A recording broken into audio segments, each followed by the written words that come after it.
암호화폐로 돈을 벌기 위해선 현물이든 선물이든 결국 시드머니가 필요합니다. 시드가 적을수록 선물 거래를 선택합니다. 왜냐면 레버리지를 쓸 수 있으니까요. 적은 돈으로도 큰 수익을 노릴 수 있으니까. 레버리지는 잘만 쓰면 단기간에 시드를 빠르게 불릴 수 있는 시스템입니다. 하지만 그만큼 모든 걸 잃는 속도가 똑같이 빠릅니다. 시드가 적은 상태에서 선물을 하면 대부분 고 레버리지를 씁니다. 시드를 날려도 많은 상태보다 상대적으로 부담이 적기 때문이죠. 아슬아슬하게 수익을 본 경험, 고 레버리지를 사용해서 손실을 메운 경험 등 이런 경험들이 점차 쌓이면 내가 기억합니다. 빨리 벌어야 한다. 자극적인 게 좋다.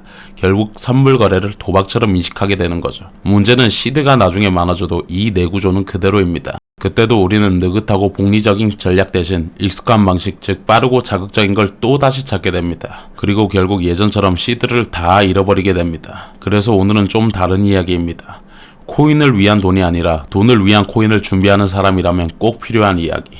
특히 한 번도 1억을 모아본 적이 없는 사람이라면 그 어떤 투자보다 먼저 1억을 만드는 게 중요합니다.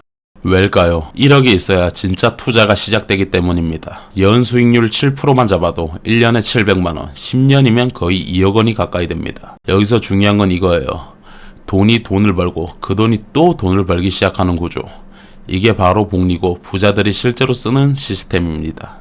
그리고 더 중요한 포인트, 시드가 많아진 순간부터 운영 자체가 달라집니다. 저비율만 써도 충분히 수익이 나고 버티는 전략, 즉 시간을 활용하는 투자 방식이 가능해집니다. 더 이상 조급할 필요도 없고 하루하루 시세에 흔들리지 않아도 되는 거죠. 어떤 분들은 이렇게 말합니다. 요즘 1억으로 뭐하냐, 집도 못 사는데.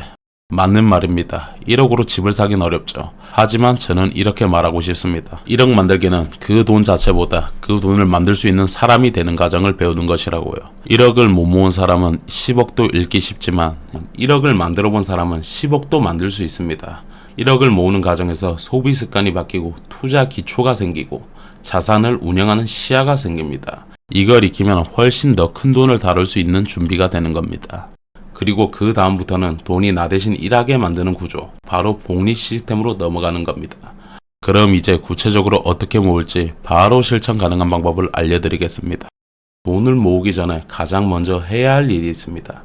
왜 나는 돈을 모아야 하는가? 스스로에게 이 질문을 했을 때 바로 답할 수 있어야 합니다. 이유가 없다면 돈을 모으는 건 오래가지 못합니다. 힘들기만 하고 쉽게 포기하게 되죠. 사람마다 이유는 다르겠지만 결국에 하나의 공통점으로 묶을 수가 있습니다. 행복해지기 위해서. 우리는 그래서 돈을 모으고 버는 겁니다.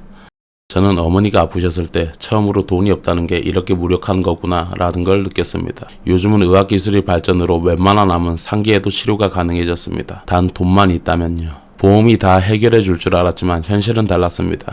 그때 저는 결심했죠. 앞으로는 돈 때문에 이런 무력함을 느끼고 싶지 않다. 그때부터 돈을 모으는 이유가 단순한 저축이 아니라 간절한 동기가 됐습니다. 여러분도 분명한 계기가 있으면 돈 모으는 이유가 간절한 동기로 바뀌게 됩니다. 그게 1억이든 3천이든 숫자보다 중요한 건 왜입니다. 만약 지금 가정이 있다면 솔로일 때보다 돈 모으기가 훨씬 어렵습니다. 아이 키우는데 드는 돈 정말 만만치 않죠. 하지만 저는 이렇게 생각합니다. 지켜야 할 사람이 있을수록 돈을 모으는 힘이 더 강해진다. 단 한 가지가 꼭 기억해야 할 게 있어요. 돈을 모으는 과정이 가족에게 고통이 되어서는 안 됩니다. 행복해지기 위해서 돈을 모으는 거지 가정의 평화를 깨기 위해서는 아니니까요. 구성원이 함께 가야 오래갑니다. 그렇다면 현실적으로 어떻게 시작해야 할까요? 첫 번째, 목표는 구체적이어야 한다. 언젠간 돈 좀 모아야지 이런 생각은 절대 안 됩니다. 흐지부지 끝나버리죠. 목표는 구체적일수록 좋은데 예를 들어 2026년 11월까지 1억 만들기, 3년 안에 전세금 5천 모으기와 같은 구체적인 금액과 기한이 정해져야 실천력이 생깁니다.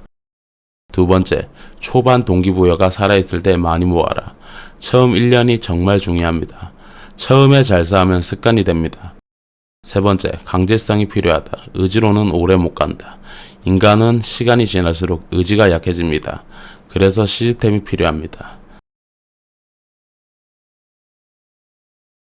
네 번째, 현실적인 계획을 세워라. 월급이 300인데 250만원을 저축? 절대 오래 못합니다. 2달도 못 갈 확률이 높습니다.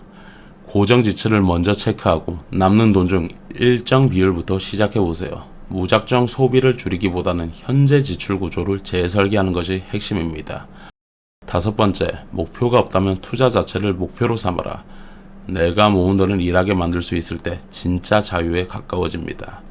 6번째, 비교하지 말고 나만의 속도로 가라. 저도 이런 생각을 한 적이 있습니다. 지금 시작해서 저 친구를 따라잡을 수 있을까?